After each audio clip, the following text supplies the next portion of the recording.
여러분 커피 좋아하십니까? 커피를 안 먹는 사람들도 있지만 마시는 사람들은 진짜 많이 마시기도 합니다. 아침에 잠 깨려고 먹고 식사 후에 입안이 느낌을 정돈하겠다고 먹고 카페에서 사람을 만나니까 그래서 또 먹고 하루에도 정말 수잔씩 마시게 되죠. 그런데 지금 마시는 이 커피가 어디서 어떤 과정을 거쳐서 우리에게 오게 됐는지까지는 그렇게 깊게 생각할 여유는 없었지 않나 싶습니다. 자, 오늘 모실 분은 커피를 음료로만 보지 않고 그 안에 담긴 지리적, 문화적 가치를 연구하는 분입니다. 윤호순 박사님 나오셨습니다. 어서 오세요. 안녕하세요. 네, 반갑습니다. 작년이 아니네요. 2023년 9월. 그러게요. 재작년이었군요. 그때 책 내시고 그때 네. 뵙고서는 아주 오랜만에 다시 뵙습니다. 저희 청취자 여러분들께 인사 한 말씀 부탁드립니다. 안녕하세요, 여러분. 반갑습니다. 잘 지내셨죠? 저도 잘 지내고 있어요. 엄청 바쁘게 지내셨더라고요. 그러니까 에티오피아 동키처럼 살았어요. 동키가 당나귀인데 네. 예. 제가 작년 1년을 제가 정리하면서 제가 인터넷에다가 포스팅을 하면서 네. 저 에티오피아 동키처럼 살았네요. 이렇게 제가 포스팅한 적이 있어요. 네. 동키가 우리나라에서는 당나귀가 무슨 일을 많이 한다 이런 이미지가 없는데 네. 그 아프리카, 유럽 이쪽에서는 모든 짐은 당나귀들이 싣고 다니니까. 에티오피아에서도 그런 표현이 있어요. 에티오피아에서 제일 열심히 일하는 게 동키다. 그런 표현이 있을 정도군요. 네네네. 그러니까요. 근데 그 당나귀처럼 일을 하셨다. 아니, 얼마나 일을 많이 하셨길래 스스로 그렇게 생각을 하십니까? 작년에 6개월 이상 이제 해외에 있었고요. 네네네. 팬데믹이 풀리고 나서 이제 본격적으로 여행을 이제 하기 시작했죠. 그래서 학술 발표도 하고 그다음에 이제 제가 이렇게 원두 추출해가지고 팔기도 하는 매장도 있지만 네네. 그게 메인이 아니고 이제 에티오피아 생두. 커피 볶지 않은 거 생두라고 하는데 그거를 이제 전 세계에 팔았죠. 그 초록색으로 돼 있는 네, 그렇죠. 볶기 전 생두. 네네네. 이걸 전 세계에 파셨다고요? 이제 보통 우리나라로 수입하는 걸 제가 하잖아요. 이제 수입도 했지만 이제 에티오피아 쪽에서 제가 이제 수출도 해서 사우디에도 제 커피가 6컨테이너 들어갔어요. 작년에. 아니, 이 정도면 에티오피아의 수출 역군이신데요? 그렇죠. 오. 네, 그냥 수입해서 볶는 그런 사업을 하는 사람들을 많이 봤는데 윤호수 박사님 정말 특이하십니다. 에티오피아 커피를 이렇게 크게 사업을 하고 있는 분이고 그렇기 때문에 더 이 에티오피아 커피 혹은 커피 산업 전체에 대해서 정통한 분이신데 그래서 그런지 일본 도쿄외대 특별 연구원이 되셨어요. 4월부터 제가 이제 자꾸 에티오피아가 네. 입이 붙어가지고. 입에 붙으셨죠? 네. 좀 더 설명하자면 2023년에 광주에 아시아 문화전당이라고 있어요. 네네, 그러니까 문화관광부 ACC. 산하에 네. 있는 이제 정부기관인데 문화 관련된 이제 복합 공간이죠. 네. 거기서 다양한 그 로드 시리즈라는 대중 강연 프로그램이 있었었는데 누들 로드도 있고 또 밤로드, 빵로드, 네. 과일로드 이런 재밌는 프로그램이 있어요. 지금도 운영이 되고 있는데 거기서 커피를 이렇게 하실 수 있느냐 이렇게 제안을 해서 제가 당시에 이제 에티오피아에서 출발한 커피가 아시아에서 어떻게 정착을 해서 이렇게 성장하고 발전하는지에 대한 연구를 개인적으로 하고 있었었는데 네네. 이 이야기를 이 사람들한테 하면 좋겠다 해서 이제 아시아 커피로드를 이제 수락을 했죠. 아시아 커피로드. 네, 그렇게 해서 이제 첫 강연이 이제 동아시아 편을 진행을 했는데 인기가 많아가지고 네. 2023년으로 끝난 게 아니라 이제 2024년에도 진행이 됐죠. 동아시아 편. ACC에서 광주 ACC에서. 네. 한국, 중국, 일본. 그래서 이제 각 나라에서 생산된 콩을 이제 커피를 네. 이제 직접 이제 로스팅을 이제 그분들이 하는 건 아니고 네. 이제 로스팅한 이제 그 지역 생산 콩을 가지고 이제 추출도 해보고 굉장히 재밌게 이제 수업을 했죠. 실제 이제 인문학적인 강연도 하고 실습까지 이렇게 동시에 진행되는 경우가 많지는 않잖아요. 네. 근데 이제 ACC에서 그런 추출 도구라든지 이런 것도 다 서포트를 해서 굉장히 흥미롭게 진행이 됐고 네. 올해는 이제 또 반응이 좋아가지고 서아시아 편으로 이제 확대가 됐어요. 그래서 예멘, 튀르키예, 이제 사우디를 이제 진행을 할 건데 저는 이게 이제 대중 강연으로만 끝나는 게 아니라 학술적으로도 좀 의미 있는 연구로 진행을 하고 싶어서 여러 연구 플랫폼을 찾았는데 일본의 도쿄 외대에서 같이 연구를 하자라고 해서 4월 1일부터 이제 거기서 연구를 하게 됐습니다. 곧 나가셔야 되겠군요. 네네네. 이제 얼마 남지 않았습니다. 네. 서아시아는 커피 역사가 좀 오래되지 않았나요? 그렇죠. 그리고 우리가 접하기 좀 어렵죠. 왜냐하면 굉장히 비밀스럽고 거기서 그런 지식을 많이 생산하지 않고 네, 그래서 접할 기회가 많지가 않죠. 엄청 진하고 세게 내려서 그래서 뭐 연유나 이런 걸 타먹는다라고 들었는데 물론 제가 아는 이 얘기도 단편적인 얘기겠습니다만 그거는 이제 동남아시아 커피가 그런 커피가 많고요.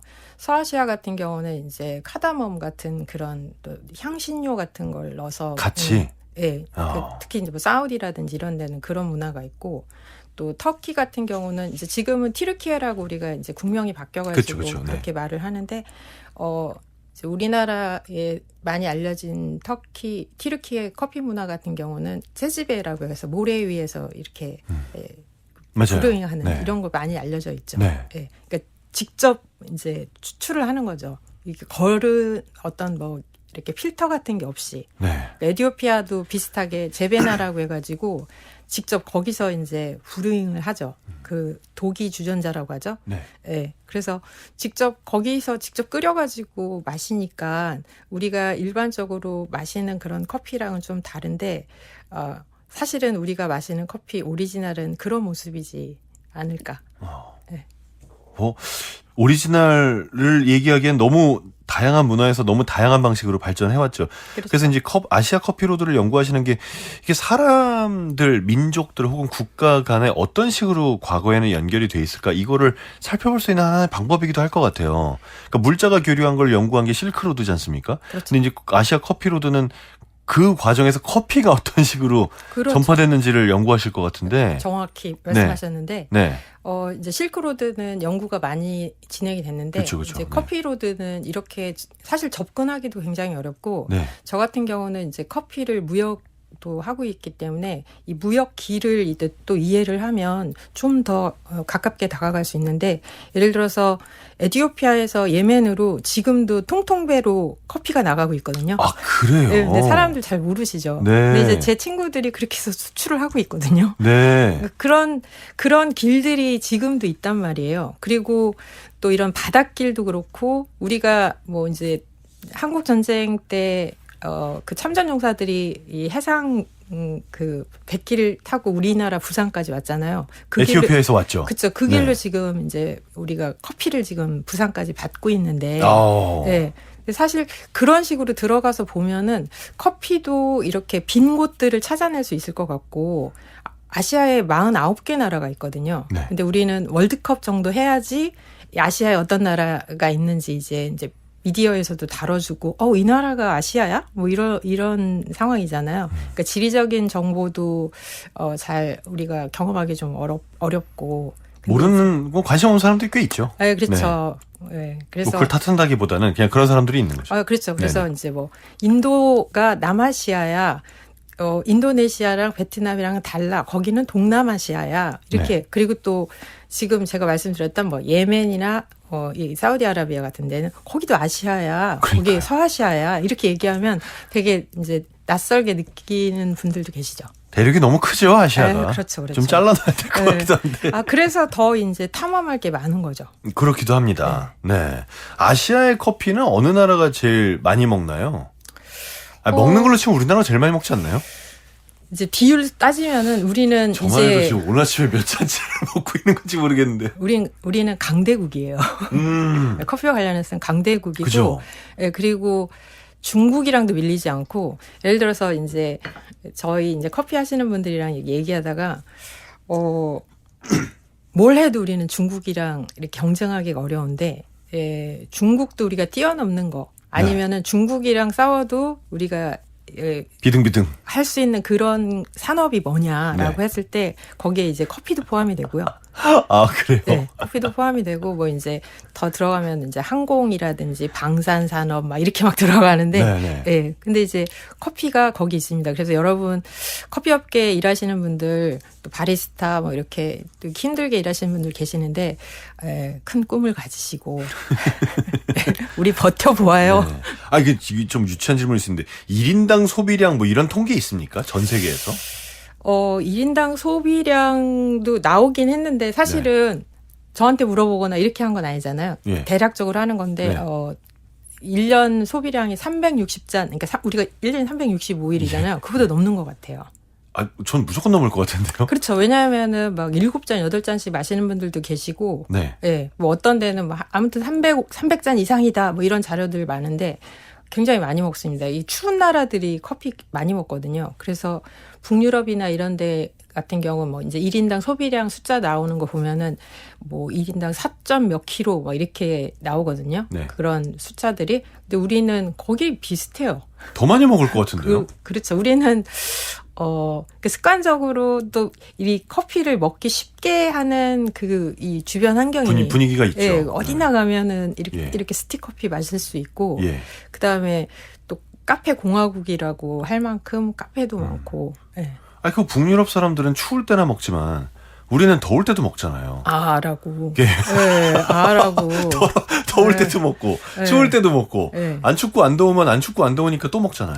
근데 그것도 네. 이제 제가 이제 다른 나라 많이 가보잖아요. 예.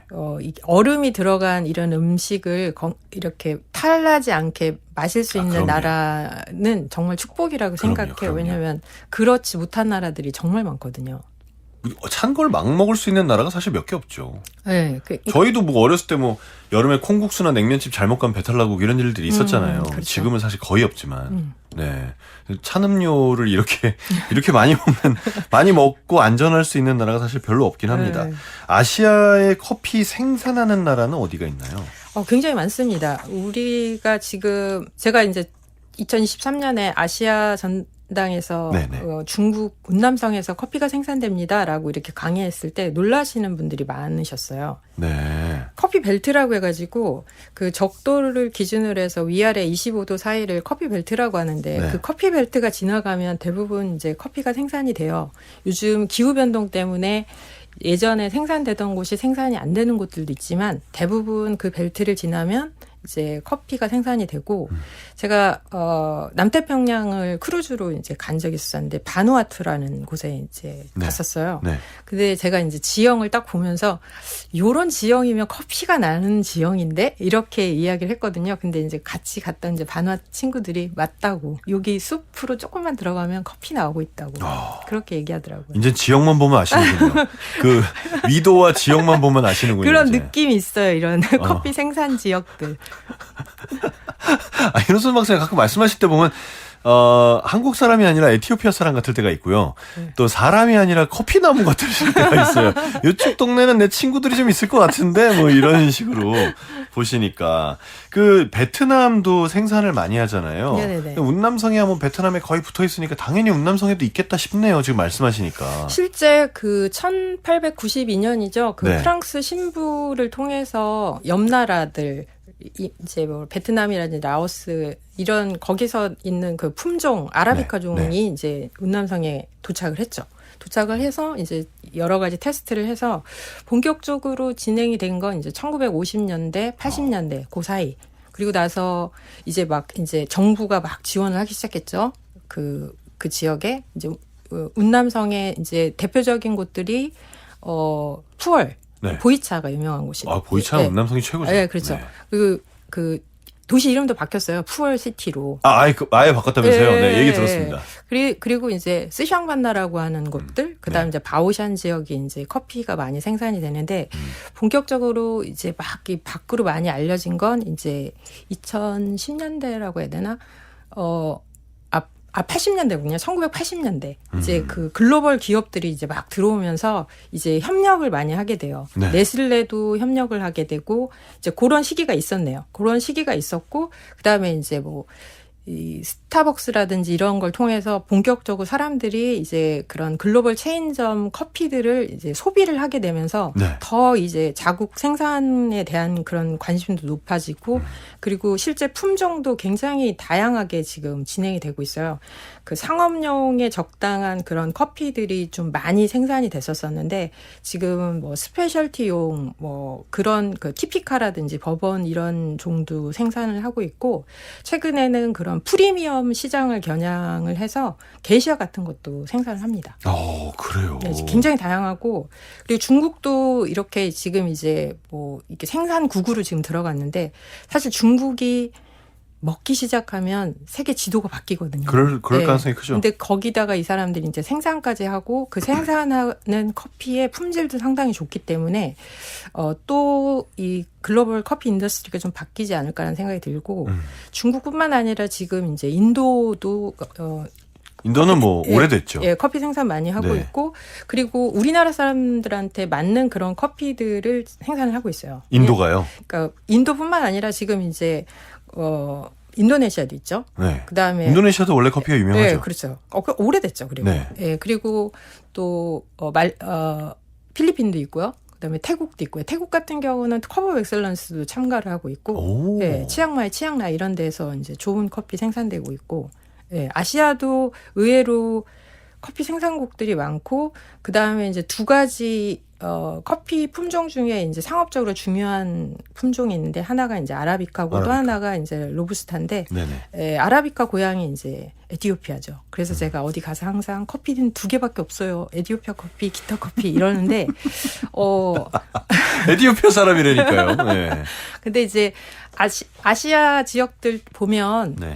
이 두 가지를 다 생산하는 나라들이 많습니다. 그리고 그 가공 방법을 독특하게 해서 이제 다른 지역에 없는 뭐 인도의 몬순 가공이라든지 뭐 이렇게 독특하게 가공하는 또 이런 나라들도 있어서 아시아에 많이 관심 가져주세요. 저는 이제 영원한 에티오피아 홍보대사지만 예, 아시아에도 재미있는 커피가 굉장히 많습니다.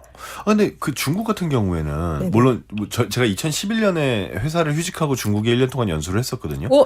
니회쇼 한유마? 예, 아직까지 조금 남아있긴 합니다. 근데 그때도 이제 커피숍이 많이 늘었고, 커피를 마시는 사람들을 그 당시에는 중국에서 조금, 팬시하게 느꼈어요. 그러니까 외국에서 유학했나 보다, 뭐 이렇게 바라보는 시선이 있었는데, 그럼에도 불구하고 이 나라는 워낙 차 문화가 강한 나라라, 많이 안 넘어오지 않을까 하는 생각도 들었거든요. 그 비율로는 아직 그 동아시아 다른 나라 국가들에 비하면 지금 게임이 안 될 정도로 많이 마시지 않지만. 여전히 일단, 차죠? 예.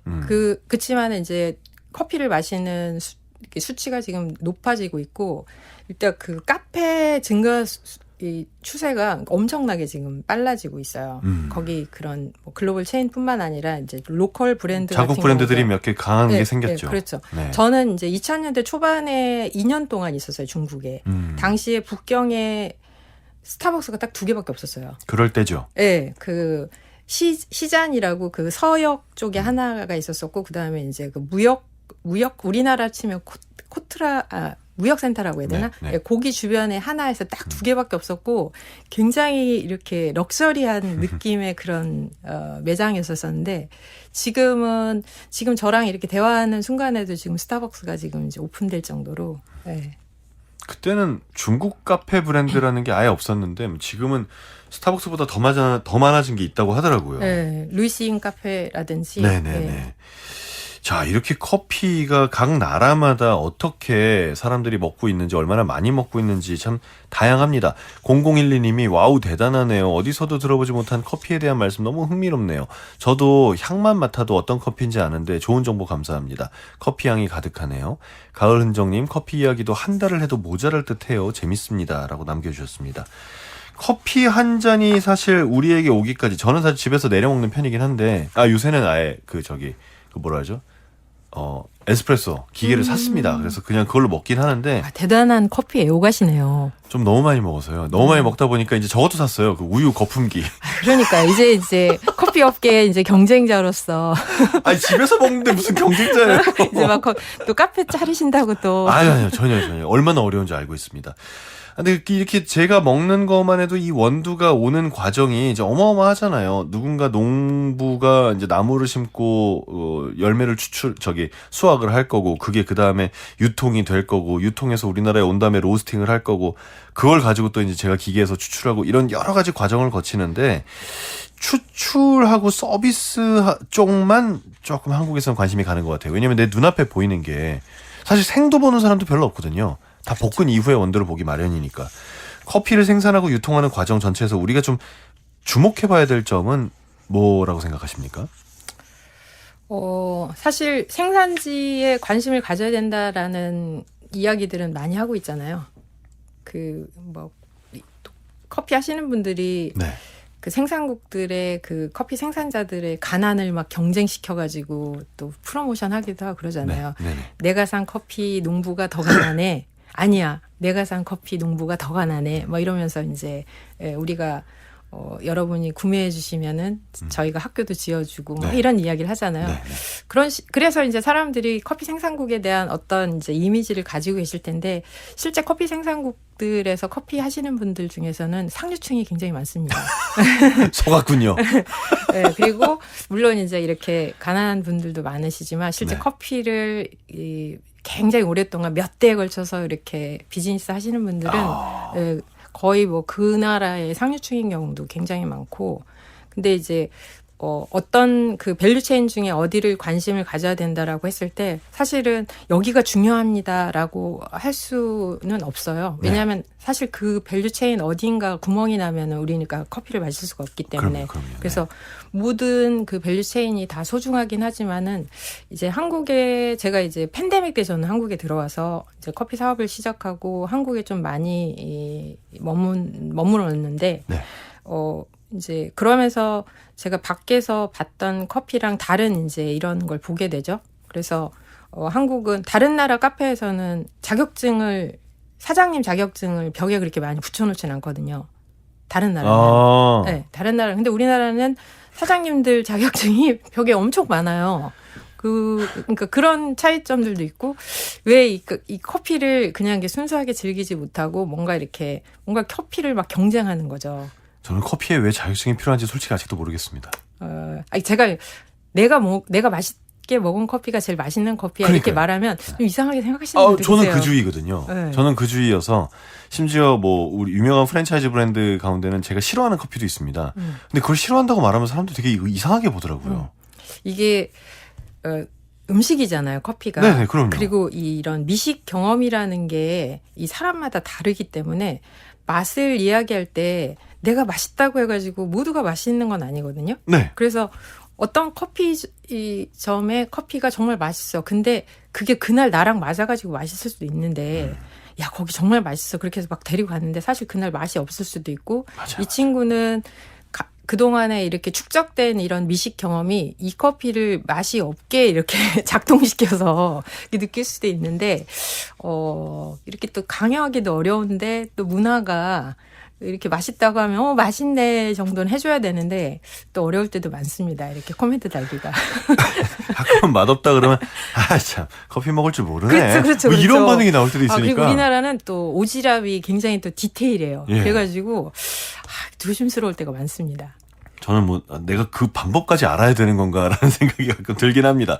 근데 진짜 많이 먹긴 많이 먹어요. 제가 진짜 사실 너무 많이 먹어서 좀 줄이고 있는데 줄여서 지금 한 넉 잔 하루에 그 정도 먹는 수면은 거. 괜찮아요? 저는 전혀 상관없습니다. 자기 전에도 먹어요. 예. 커피를 하셨어야 됐는데. 그랬을 수도 있죠. 근데 정말 심하게 많이 먹었을 때는 한 12-13잔 정도 먹었던 것 같아요. 근데 이제 좀 안 그러려고요. 커피를 하셔야 됐네. 12잔 정도 마실 수 있으면 네. 커피 하셔야 돼요. 도령님께서 얼마 전 겨울인데도 각 대륙의 커피 종을 키우고 있는 담양 커피 농장에 가서 견학하고 체험했는데 환상이었습니다. 그러게요. 이걸 제일 좋아하셨을 수도 있지요. 자, 그러면 밖에서 지금 통계를 올려주셨어요. 2023년 통계예요. 1년 동안 우리나라 사람들이 1인당 405잔을 먹었답니다. 그러네요. 365일보다 많네요. 더 많이 먹은 거죠. 그래서 인당 잔 기준으로 프랑스에 이어서 세계 2위래요. 아니 우리보다 덜 먹는 나라 애들은 뭐 하는 거지? 아니, 거기는 워라벨을 하죠. 워라벨. 아니 커피하면 생각나는 나라들 있잖아요. 이탈리아, 스페인 뭐. 근데 우리보다 적게 먹어야지 뭐 하는 거죠? 그러니까. 커피도 안 먹고 뭐 하는 건지 모르겠네요. 아무튼 알겠습니다. 잠깐 음악 듣고 와서 계속해서 얘기 나눠보겠습니다. 네. 황병기의 가야금 연주입니다. 침향무. 황병기의 가야금 연주로 침향무 함께 들으셨습니다. 이 곡을 선곡을 해주셨어요. 어떤 이유로 선곡을 하셨어요? 황병기 선생님 살아계실 때 교류를 자주 했었어요. 아, 진짜요? 네, 돌아가시기 일주일 전에도 네. 만났었고 너무 정정하셨었는데 네네. 돌아가셨다고 해서 깜짝 놀랐죠. 커피를 드리신 건가요? 커피랑 연결된 건 아니고요. 네. 제가 어떤 외국인 연주자를 연결해 줬어요. 오. 네, 그래서 만나고 싶다고 그렇게 해서 젊은 연주자인데 제가 옆에서 이제 통역도 하고 뭐 그러면서 황병기 선생님이 이제 이렇게 다른 분들한테 잘 얘기하지 않는 뭐 이런 이야기도 많이 듣고 왜냐면 그분이 법학을 공부하시다가 이제 음악을 하시게 돼서 네. 이렇게 약간 경계인으로 사셨던 것 같아요. 네, 그래서 그런 이야기를 이제 자주 들을 수 있었죠. 거기 방문해가지고. 네. 네, 이 음악이 나온 이야기, 그다음에 이제 백남든 작가님이랑 어떤 관계, 뭐 네. 이런 이야기도 많이 해주시고.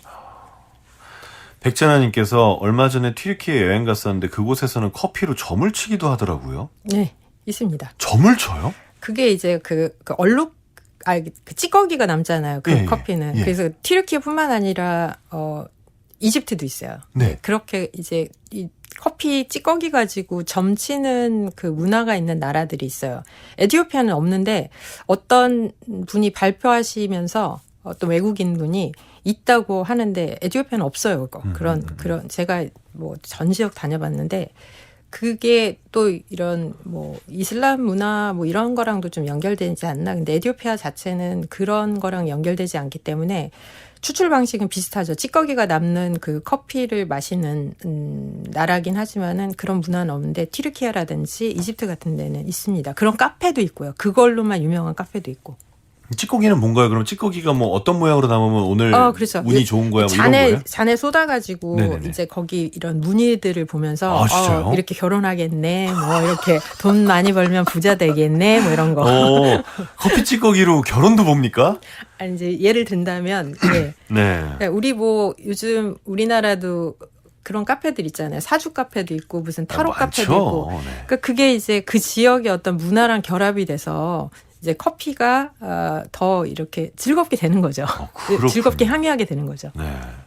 오늘 저희 오픈 채팅방에 들어와 계신 우리 청취자분들은 아주 재밌습니다, 얘기가.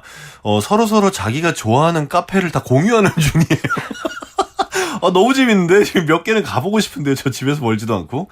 네. 잘 가는 카페들 한번 다 올려봐 주세요. 어디 가시는지 한번 궁금하네요. 자, 커피. 일본으로 한번 가보겠습니다. 일본도 사실은 굉장히 커피가 많이 발달했고, 한동안 우리가 먹는 믹스 커피가 다 일본에서 온 거다, 뭐 이런 얘기도 있었잖아요. 제가 이제 거의 한 20년 에티오피아 커피를 네. 연구를 했는데, 그 커피 생산지 중에서 가장 흥미롭고 매력적인 나라를 꼽으라면 저는 이제 에티오피아를 당연히 꼽겠죠, 저는. 제일 좋아하시니까요. 네. 네, 근데 이제 커피 생산지가 그렇다라고 했을 때 그러면 커피 소비지로서 가장 매력적인 나라는 어디일까? 내가 연구하고 싶은 그런 요소들을 다 가진 나라가 어디 있을까? 그래서 이제 꼽아봤어요. 그래서 중동 지역에 있는 나라들, 그다음에 이제 이탈리아, 그리고 나서 이제 아시아로 넘어와서 우리나라. 근데 우리나라는 또 생산이라 이런 게 좀 약하고, 그래서 꼽은 데가 이제 일본이에요. 그래서 일본은 연구할 게 너무 많아요. 일단 그 학술 분위기도 거기는 이렇게 또 장인 정신 가지고 그런 게 좀 연구하시는 심하죠. 분들. 네네. 그렇죠. 그래서 한 분야 가지고 막 40년씩 연구하신 분들도 계시고. 네. 그래서 커피의 어떤 다양한 측면을 볼 수 있는 그런 나라로 이제 저는 너무 매력적인 나라라고 생각을 하고 이 오키나와 같은 경우는 그 농장이 30개가 넘거든요. 거기서 스페셜티 커피도 생산을 하고 있고. 그래요? 네, 이제 생산량이 엄청 많아가지고 이렇게 수출을 많이 하거나 그렇지는 않지만, 오키나와에서 커피가 생산된 역사는 오래됐어요. 네덜란드 이제 사람들 통해가지고 이렇게. 네. 네. 왜냐하면 거기는 어디죠? 나가사키의 데지마랑 또 네덜란드랑 이렇게 또 연결이 되잖아요. 되죠. 예. 그럼 그래서 거의 한 16세기 부터였네요. 네, 그게 지금 생산에도 사실은 이제 네덜란드가 관여를 했는데 일본이랑 네덜란드는 굉장히 이렇게 긴밀하게 연결된 게 상당히 많아요. 음식 문화라도 그렇고요. 네. 우리가 먹는 이런 튀김 있잖아요. 우리 지방에 가면 뭐 이렇게 안에 팥소 들어가가지고 튀겨가지고 먹는 설탕, 이거 사실 네덜란드에서 온 문화거든요. 아, 그래요? 그게 일본 거쳐가지고 우리나라에 온 거예요. 오. 네, 그런 식으로 이제 이렇게 연결된 게 많은데, 예. 네, 그 사람들이 이제 오키나와에 이제 시험적으로 이렇게 이제 커피를 생산을 한 거죠. 그리고 그때 품종은 브라질에서 또 왔어요. 그래서 브라질이랑 일본이랑의 또 이 교류 역사는 굉장히 오래됐습니다. 와, 네. 이렇게 커피로 또 역사가 설명이 되는군요. 그렇죠. 그래서 그런 그 생산 지역도 있고 흥미롭게 연구할 만한, 그리고 이런 추출 도구라든지 그다음에 다방 문화라든지 키사땡이라고 그러죠. 네. 그래서 그런 것들, 그리고 실제 지금 스페셜티 시장도 이 매력적인 부분이 많고, 특수 커피라고 해가지고 엄청나게 비싸게 팔리는 커피들이 사실 그 구매자들이 일본인 경우가 많거든요. 아, 그래요? 네, 뭐 마루야마라든지. 뭐 특이한 거 좋아하시니까. 네, 그래서 거기서 팔리면 사람들이 이제 막 관심 있는 거야. 뭔데 사는 거야? 뭐 이런 거죠. 네, 그래서 그런 걸 생각했을 때 내 놀이터로 일본이 더 적당하지 않을까. 그래서 이제 이주를 결정을 했죠. 그래서 사실은 이주합니다, 일본으로. 그러실 생각이에요. 네. 연구도 좀 더 많이 하시고. 그렇죠, 그렇죠. 앞으로 이제 제 놀이터는 이제 일본이 될 것 근데 뭐 같습니다. 어차피 거기를 이주하셔도 또 6개월은 뭐 에티오피아에 가 계실 텐데 뭐 어디에 가 계시던지 뭐. 근데 모든 분들이 다 그렇게 반응하시는 이유가 뭘까요? 그러니까요. 뭐 어차피 여기 계신다고 해도 뭐 여기 잘 안 계시고 뭐 보기 힘든 분이고 뭐. 네, 이런 생각이 듭니다. 네. 네. 그 일본 같은 경우에는 커피를 어떻게 먹는 걸 좋아하나요? 우리처럼 뭐 카페에 앉아서 아메리카노를 주로 먹는 건가요? 뭐 아니면 다른 뭐 묘기가 들어가나요? 뭐 어떻게 되나요? 묘기라기보다는 제가 이제 에티오피아에 있을 때 일본 네. 분들을 만나면 윤상 자기들이 한국 가서 마셨던 커피는 너무 심심하다는 거예요.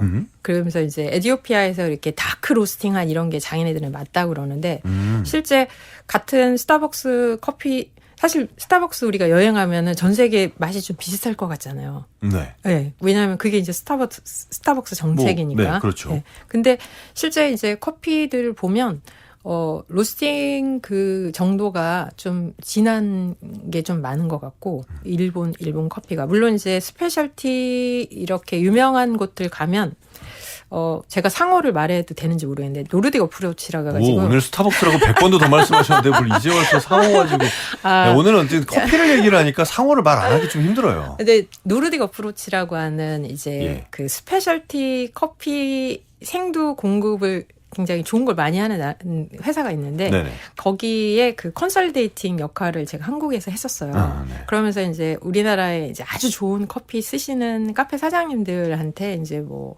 이런 커핑 같은 것도 하고, 이제 그분들 만나서 직접 그런 이야기를 들을 기회가 많고, 네. 그분들이 선호하는 이런 스타일이라든지. 근데 그런 게 지금 뭐 미국이라든지 일본이라든지 비슷한 게 있어요. 그래서 그 어디서 스페셜티 한다라고 해서 가면 사실 맛이 또 평준화된 것처럼 상향 평준화된 것처럼 비슷한 이런 맛들이 있어요. 예를 들어서 제가 이제 인도네시아 어디 가서 여기는 스페셜티로 유명해라고 가면 진짜 맛이 비슷해요. 네. 그래서 제가 이제 해외 여행을 가면 이제 저한테는 이제 어떤 이제 기준이 있어서 이렇게 비교를 할 수 있는 그런 기준을 가지고 저는 카페들을 방문하는데, 예를 들어서 에티오피아 커피를 꼭 먹어보죠. 그래서 이제 일단 그게 기준이 되실 테니까. 왜냐하면 네. 그래서 이제 어떤 데 가면 이거 내 친구네 회사가 공급하는 커피네, 내 친구 농부 친구가 공급하는 커피네. 제가 이제 그런 거 알잖아요. 농장 다 하시니까. 네, 그렇죠. 그래서 제가 이제 이 커피를 여기는 어떻게 추출해서 내리고 뭐 에어로프레스를 하든 뭘 하든 이제 제가 이제 그 맛을 아니까 제가 이제 비교를 할 수 있잖아요. 그래서 인도네시아에 거기서 먹었던 거, 뭐 일본에 어디 커피에서 먹은 거, 일본도 뭐 가나자에서 먹은 거, 도쿄에서 먹은 거 같은 커피지만은 제가 이제 이렇게 구분할 수 있잖아요. 그래서 그 스페셜티 같은 경우는 정말 비슷하게 또 그런 게 있어요. 그분들이 그거를 구현하려고 노력하는지는 잘 모르겠지만 로스팅 포인트 같은 것도 그렇게 비슷하게 해야지 그런 맛이 나올 테니까 그렇게 따라가는 그런 게 있는데 일반적으로 이제 유명한 일본의 이런 카페들, 이제 바가 있고 마스터라고 하는 분이 나오셔가지고 그 뭐 한 잔에 막 2,500원씩 파는 이런 데 가면 네. 되게 또 비슷해요. 이렇게 예쁜 되게 이렇게 자기같이 생긴 그런 데 이렇게 딱 담아져가지고 커피가 일단 나와서. 잔이 진짜 이쁘게 네, 나오죠. 그리고 이제 비싸. 그리고 말수도 잘 안 하시고 되게 근엄해. 그러다가 이제 제가 이제 에티오피아 연구한다 그러면 갑자기 말 많아지시고 질문 많아지시고 아무튼 그런 특징이 있는 것 같아요. 그렇군요. 저는 좀 우리나라 어디 도시를 갈 때 카페를 검색할 때 이제 우리나라 블로그나 이런 데서 검색하면 사실 우리나라 사람들이 좋아하는 카페가 좀 많이 나오더라고요. 그래서 누가 저한테 그러는 거예요. 그 굿땡에서 검색을 해보라고. 그러면 딴 나라 애들이 좋아하는 것도 나와서 좀 섞인다고.